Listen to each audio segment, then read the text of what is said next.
আমরা শুরু করছি জ্যামিতির তৃতীয় পর্ব।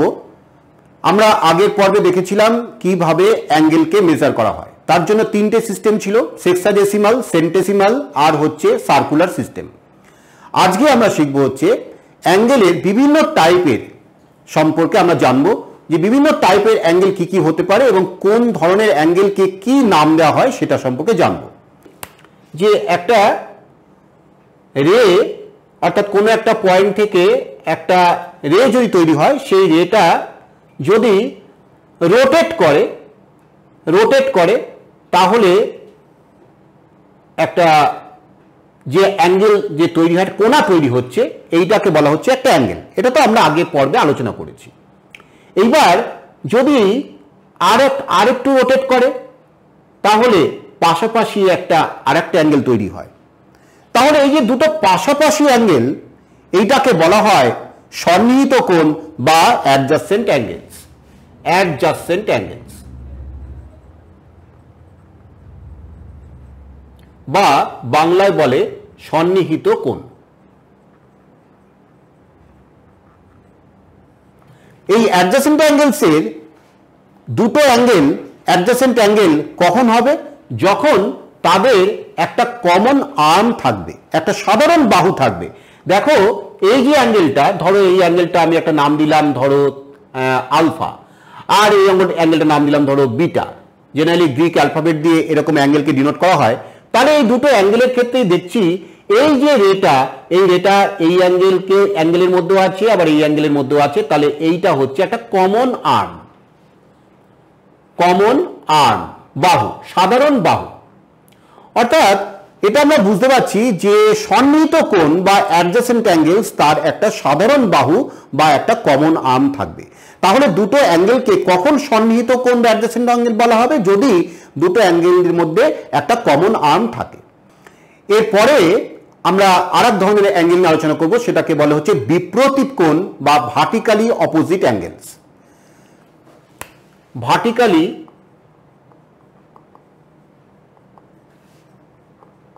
অপোজিট অ্যাঙ্গেলস বা বাংলায় বলা হয় বিপ্রতীপ কোণ।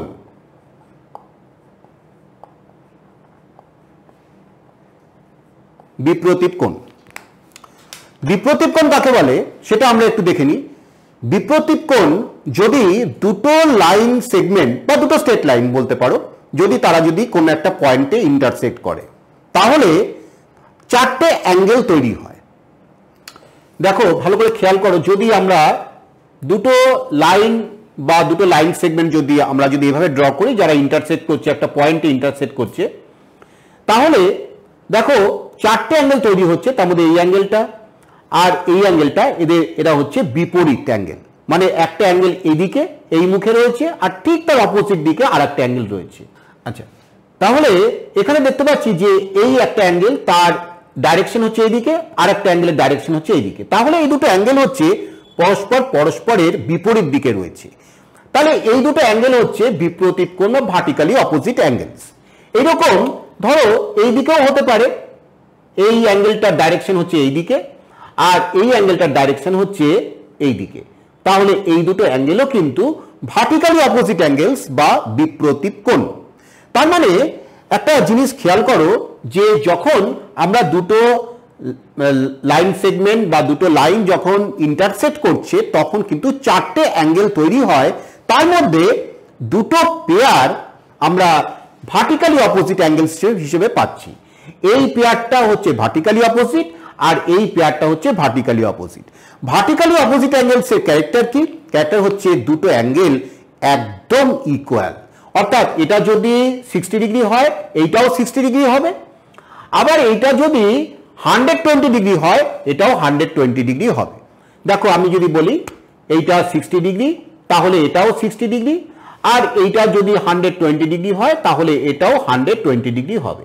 খুব সুন্দরভাবে অ্যাডজাস্ট করা আছে, কারণ 120 প্লাস 60 180। কারণ এটা কিছুক্ষণ পরেই বুঝতে পারবে যে দুটো অ্যাডজাসেন্ট অ্যাঙ্গেলস, এই যে ভার্টিক্যালি অপোজিটের এই পেয়ারটা আর ভার্টিক্যালি অপোজিটের এই পেয়ারটা, এর মধ্যে এই দুটো অ্যাঙ্গেল কিন্তু অ্যাডজাসেন্ট অ্যাঙ্গেলস, কারণ তাদের মধ্যে একটা কমন আর্ম রয়েছে। এবং এই দুটো অ্যাঙ্গেল কিন্তু তাদের সাম কিন্তু 180 হতে হবে, কারণ একটা স্ট্রেট লাইনের উপরে দুটো অ্যাডজাসেন্ট অ্যাঙ্গেল রয়েছে। তাহলে ওইভাবেই অ্যাডজাস্ট করা রয়েছে আমার কিন্তু অ্যাঙ্গেলগুলো। তাহলে যাই হোক, এটা তো একটা অন্য ব্যাপার, কিন্তু মূল ব্যাপার হচ্ছে যে যখনই দুটো লাইন সেগমেন্ট যখন ইন্টারসেক্ট করে তখন আমাদের দুটো অ্যাঙ্গেল, দুটো পেয়ার অফ অ্যাঙ্গেলস তৈরি হয়, এবং তার মধ্যে যে পেয়ার অফ অ্যাঙ্গেলসের ডাইরেকশনটা হচ্ছে অপোজিট ডাইরেকশন, সেই পেয়ারটাকে বলা হবে ভার্টিক্যালি অপোজিট অ্যাঙ্গেলস বা বিপ্রতীপ কোণ। আচ্ছা, আমরা অ্যাঙ্গেলস নিয়ে আমরা যে কথা বলা শুরু করেছিলাম, যে adjacent angles, vertically opposite angles, এবার এছাড়াও আরো বিভিন্ন টাইপের অ্যাঙ্গেল আছে, সেইগুলো একটু আগে আমরা জেনে নিই। প্রথম অ্যাকিউট অ্যাঙ্গেল, বা যেটাকে বাংলায় বলা হয় সূক্ষ্ম কোণ।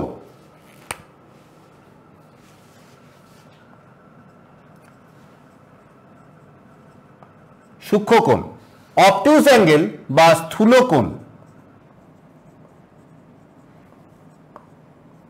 রিফ্লেক্স অ্যাঙ্গেল বা প্রবৃদ্ধ কোণ,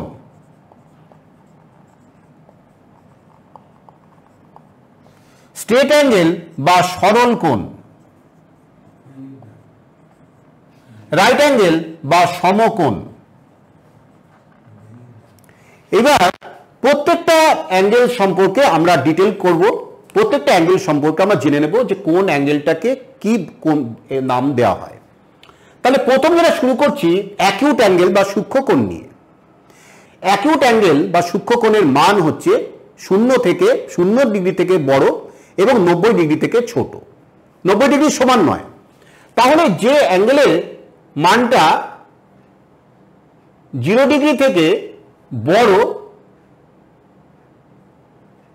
এই হচ্ছে কোণটার মান 0 ডিগ্রি থেকে বড় কিন্তু 90 ডিগ্রি থেকে ছোট, সেই কোণটাকে বলা হয় সূক্ষ্ম কোণ বা অ্যাকিউট অ্যাঙ্গেল।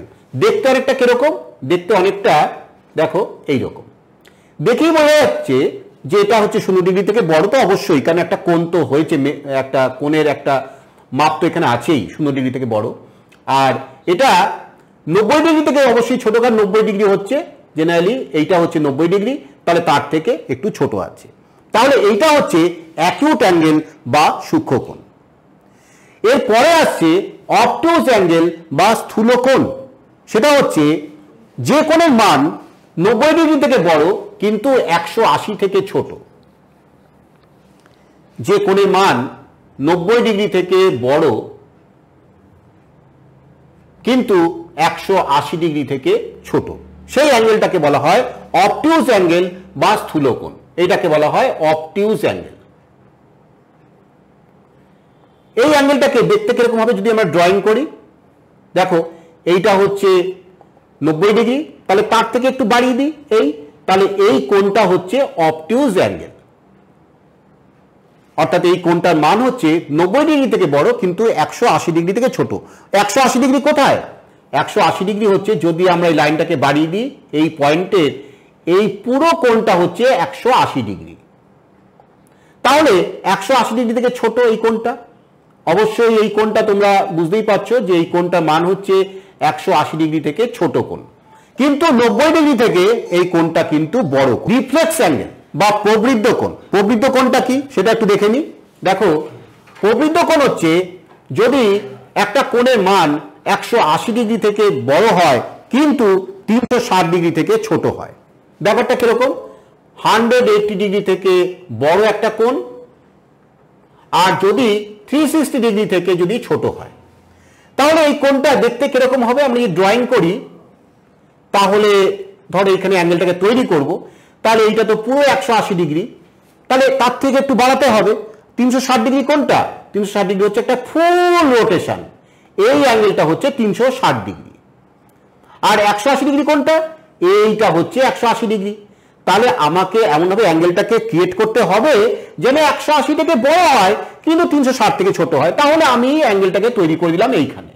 অর্থাৎ দেখো, এইখানে এইবার অ্যাঙ্গেলটা হচ্ছে আমার তৈরি হলো, এইটুকুন হচ্ছে এই অ্যাঙ্গেলটা। এই অ্যাঙ্গেলটা এবার আমরা এগুলো একটু মুছে দিই, তাহলে না হলে তোমাদের বুঝতে হয়তো অসুবিধা হবে। দেখো,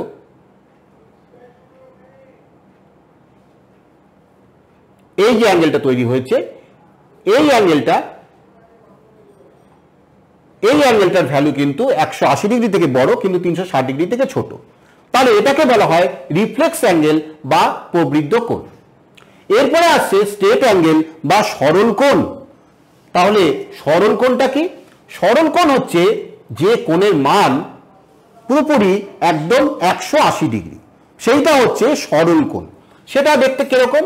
ধরো এই একটা স্ট্রেট লাইন, এখানে একটা পয়েন্ট, এই পয়েন্টে অ্যাঙ্গেলটা তৈরি হবে। তাহলে এই যে একটা অ্যাঙ্গেল যেটা মান হচ্ছে 180 ডিগ্রি, সেইটা হচ্ছে সরল কোণ বা স্ট্রেট অ্যাঙ্গেল। বাকি থাকলো হচ্ছে রাইট অ্যাঙ্গেল বা সমকোণ। এটা সবাই জানো, আমি আগের ক্লাসেও বলেছি যে সমকোণ হচ্ছে যখন একটা স্ট্রেট লাইনের উপরে আর একটা স্ট্রেট লাইন এমনভাবে দাঁড়িয়ে পড়ে যেন এই যে দুটো সন্নিহিত কোণ বা দুটো অ্যাডজাসেন্ট অ্যাঙ্গেল তৈরি হয়েছে তারা হচ্ছে ইকুয়াল, মানে একদম সমান। তখন প্রত্যেকটা অ্যাঙ্গেল হয় 90 ডিগ্রি বা রাইট অ্যাঙ্গেল। একটা আরেকবার আমি রিপিট করছি, একটা সরলরেখার পরে আরেকটা সরলরেখা দাঁড়িয়ে পড়েছে, দুটো সন্নিহিত কোণ বা অ্যাডজাসেন্ট অ্যাঙ্গেল একটু আগেই শিখিয়েছি, দুটো অ্যাডজাসেন্ট অ্যাঙ্গেল তৈরি হয়েছে। এই দুটো অ্যাডজাসেন্ট অ্যাঙ্গেল যদি ইকুয়াল হয়, একজন আরেকজন যদি ইকুয়াল হয়, তাহলে প্রত্যেকটা অ্যাঙ্গেল হয় 90 ডিগ্রি। তাহলে আমরা এটা ছবিটা কিভাবে আঁকবো? আমরা একটা স্ট্রেট লাইন, একটা তার উপরে একটা পয়েন্ট নিলাম, পয়েন্ট নিয়ে একটা আবার দেখো আমরা পুরো একদম পারপেন্ডিকুলার যাতে খাড়া বোঝা যায় সেইভাবে একটা লাইন আমরা ড্র করেছি। তাহলে এই দুটো অ্যাডজাসেন্ট অ্যাঙ্গেল তৈরি হয়েছে, এই দুটো অ্যাডজাসেন্ট অ্যাঙ্গেল 90 ডিগ্রি। আমরা সেটাকে কিভাবে লিখবো? সেটাকে আমরা এইভাবে আমরা লিখবো, এরকম একটা দেখো সিম্বল, বা এদিকেও তুমি দিতে পারো। এই একদিকটা দিলে আর একটা দিক 90 ডিগ্রি হবে, একটা 90 হলে আর একটা 90 হবে। তাহলে তোমাদের কিন্তু আর এখানে আলাদা করে 90 ডিগ্রি এইটা কিন্তু আর মেনশন করতে হবে না, জাস্ট এই সিম্বলটাই বুঝিয়ে দিচ্ছে যে এইটা কিন্তু একটা 90 ডিগ্রি বা সমকোণ। এরপরে আমরা নতুন আরো দুটো কোণ সম্পর্কে জানবো, একটা হচ্ছে পূরক কোণ আর একটা হচ্ছে সম্পূরক কোণ। পূরক কোণের ইংলিশে বলে, পূরক কোণকে বলে কমপ্লিমেন্টারি অ্যাঙ্গেলস, আর সম্পূরক হচ্ছে সাপ্লিমেন্টারি অ্যাঙ্গেলস। তাহলে কমপ্লিমেন্টারি, প্রথমে কমপ্লিমেন্টারি নিয়ে শুরু করি। কমপ্লিমেন্টারি অ্যাঙ্গেলস বা পূরক কোণ।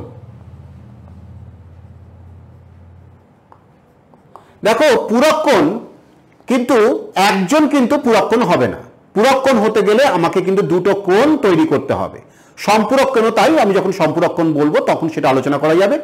পূরক কোণ হচ্ছে যদি দুটি কোণের সমষ্টি যদি 90 ডিগ্রি হয়, তাহলে দুটো কোণকে একসঙ্গে বলা হবে একজন আরেকজনের পূরক। যেমন মনে করো আমি একটা 90 ডিগ্রি ড্র করছি, এইভাবে 90 ডিগ্রি ড্র করে ফেলেছি। এইবার আমি এর মাঝখানে একটা লাইন একটা ড্র করলাম। তাহলে দেখো দুটো অ্যাঙ্গেল যে তৈরি হলো না, এই একটা অ্যাঙ্গেল ধরো আলফা, এই একটা অ্যাঙ্গেল বিটা। আমি একটু আগে বলেছি যে গ্রিক অ্যালফাবেট দিয়ে এরকম করে অ্যাঙ্গেলকে ডিনোট করা হয়, তোমরাও এরকম ভাবে হ্যাবিট করো। আলফা, বিটা, থিটা, গামা, এইরকম কিছু কিছু সিম্বল দিয়ে অ্যাঙ্গেলকে ডিনোট করা হয়। তাহলে দুটো অ্যাঙ্গেল যদি যোগ করা যায় তাহলে তো অবশ্যই 90 ডিগ্রি হবে। তাহলে আমরা বলতে পারবো যে কমপ্লিমেন্টারি অফ আলফা হচ্ছে বিটা, আর বিটার কমপ্লিমেন্টারি হচ্ছে আলফা। তাহলে এবার একটা কোশ্চেন যদি করা যায় যে কমপ্লিমেন্টারি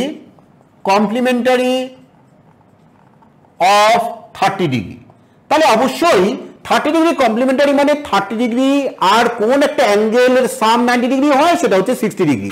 তাহলে complimentary of 30 degree equal to হচ্ছে 60 ডিগ্রি।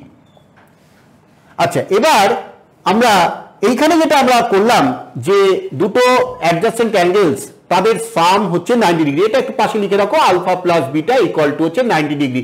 তাহলেই বলতে পারবো alpha and beta are complementary angles. এরপরে আমরা করবো হচ্ছে সাপ্লিমেন্টারি অ্যাঙ্গেলস। সাপ্লিমেন্টারি অ্যাঙ্গেলস বা সম্পূরক কোণ। দেখো আমি একটু আগে বলেছি যে দুটো অ্যাঙ্গেলের সাম যদি 180 ডিগ্রি হয়, তাহলে কিন্তু দুটো অ্যাঙ্গেলকে কিন্তু সাপ্লিমেন্টারি বলা হবে। এটা কিন্তু একটা মিসকনসেপশন হয়তো তোমাদের হতে পারে, যে মনে হতে পারে যে একটা অ্যাঙ্গেল, কোন একটা অ্যাঙ্গেল হয়তো সাপ্লিমেন্টারি বা কোন একটা অ্যাঙ্গেল কিন্তু কমপ্লিমেন্টারি, তা কিন্তু হতে পারে না। কমপ্লিমেন্টারি হচ্ছে একটা পেয়ার অফ অ্যাঙ্গেলস, সাপ্লিমেন্টারি কিন্তু পেয়ার অফ অ্যাঙ্গেলস। অর্থাৎ যখনই দুটো অ্যাঙ্গেল মিলে 180 ডিগ্রি বা একটা স্ট্রেট অ্যাঙ্গেল বা সরল কোণ তৈরি করবে, তখনই একটা কোণকে আর একটা কোণের সম্পূরক কোণ বা সাপ্লিমেন্টারি অ্যাঙ্গেল বলা হবে। তাহলে দেখো আমরা এখানে একটু ড্রয়িং করে ব্যাপারটা একটু ভালো করে ফিল করে নিই। ধরো প্রথমে আমরা একটা স্ট্রেট অ্যাঙ্গেল বা সরল কোণ তৈরি করলাম। এইবার এখানে একটা আমি লাইন ড্র করলাম, তাহলে এখানে দুটো অ্যাঙ্গেল তৈরি হয়েছে, এদিকে ধরো আলফা, এদিকে হলো বিটা, তাহলে দুটো অ্যাঙ্গেলের সাম কিন্তু 180 ডিগ্রি, তাহলে alpha plus beta equal to হচ্ছে 180 ডিগ্রি। তাহলে alpha and beta both are supplementary angles, একজন আরেকজনের সাপ্লিমেন্টারি বা একজন আরেকজনের সম্পূরক। যে 40 ডিগ্রি এর সাপ্লিমেন্টারি অ্যাঙ্গেলস কত, সাপ্লিমেন্টারি বা সম্পূরক কোণ সাপ্লিমেন্টারি অ্যাঙ্গেল 40 ডিগ্রি কত, তাহলে আমরা কি করবো, জাস্ট 180 থেকে আমরা 40 ডিগ্রি মাইনাস করে দেবো, দ্যাট ইজ 140 ডিগ্রি।